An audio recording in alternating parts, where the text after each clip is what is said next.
Hey guys, welcome to my mini tutorial. So this is my model and I'm trying to create like a bridal look.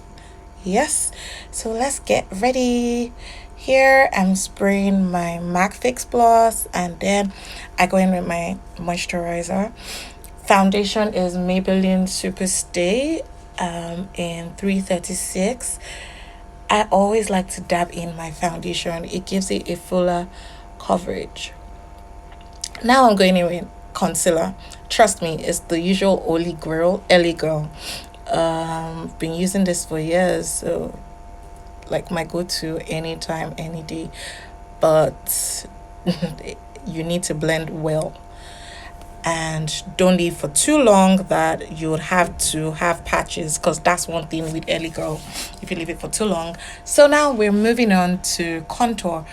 I like to warm contour. Your contour doesn't need to be dark, trust me. Like most especially light skin or even dark skin, your contour is supposed to warm up your skin literally. And then I'm doing the nose area. So this a quick trick. When you're doing your nose contour, take a bit of your foundation and your contour, blend together to do the nose area. Now I'm doing my blush. I always use a cream blush first because you've got to do what you got to do. And then I'm still going to come back with the powder using MAC Studio Fix, no, mineralized powder for my under eye. My setting powder is Chanel in 001. Yep. You guys, I'll get a hang of it. This is like, it's been long, trust me. So I always like to bring my powder, like my setting powder, a bit close in the nose area just to really define the nose. Now I'm using overall face powder in mineralized MAC, and then I also go in with a bit of Studio Fix NC45. For the brows, I'm using Beauty Line by DD Pencil, and most especially when you have a fair toned model or client, you should go in very lightly. The lighter your pencil is, the darker it most likely would look when you go in with your concealer. So always be really lightweight as much as possible. Going with my concealer, blending my concealer because the goal is to make sure it is as flawless as possible. So for eyes, so fun fact, when I'm doing eyes, I actually do not know what eyes I actually want to do until I'm done with like the whole face. So here I'm smoking with my transition colors. We all know what that is, but if you don't know what transition colors, these are just matte colors before I go in with my shimmer. Here I'm using a lilac shimmery color. I can't remember what shadow this was, but yeah.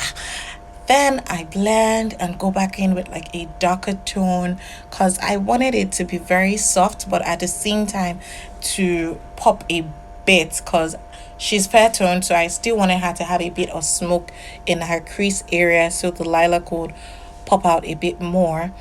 Now I'm going to be going in with a bit more dark shade.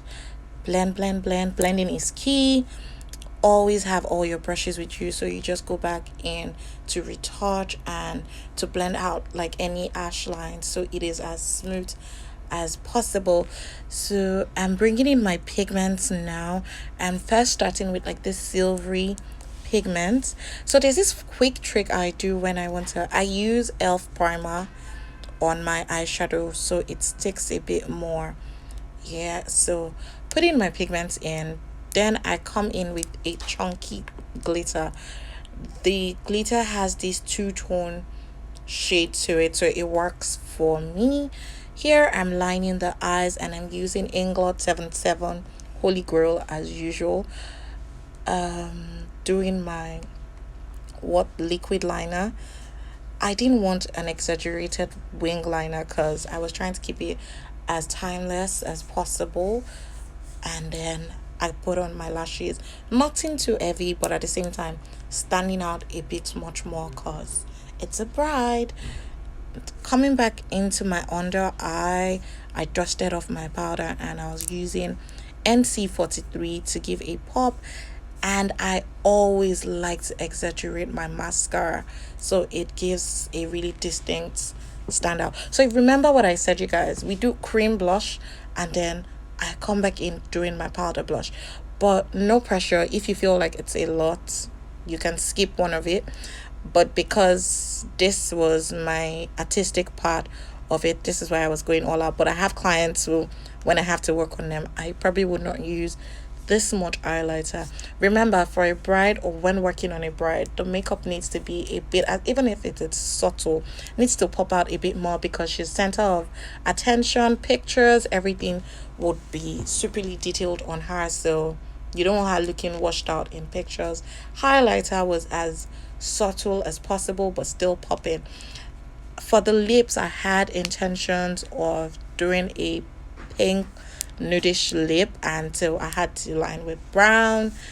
Then that's MAC chestnut, and then I came in with my pink, and then we added some gloss, but obviously I needed to blend. Remember, you want the person you're doing their makeup to look as effortless as possible, no ash lines, everything looking as smooth and clean as possible. So this is a Nigerian bride. I probably will not do this for a foreign bride, except she asked for this because I know this is super heavy, but you know we Nigerians like to shine bright like a diamond.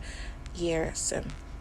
Gloss, gloss, gloss, and then you always should come back to your lip area, no matter how clean you feel you applied your lipstick, to adjust the edges.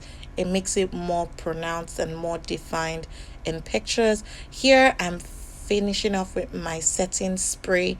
This was Urban Decay, and then we had the gilly tied off camera, then came back in with my model to do a quick cute video. See how the baby's popping, fresh, clean, fine, all set, ready for her big day if it was to be someone getting married. Please share, please like, please subscribe. Let me know what you liked about this look, what you would want me to speak more about, or what you noticed, and I would drop it. Yes, so that's it. Enjoy this video, and you can always find me on Instagram. Trust me, I'm always there. So for the past year I started a salon and all of that, so one of these days I'll probably do a behind the scene of what it is like running a salon and what's it called. Have fun, don't forget to subscribe. Bye guys.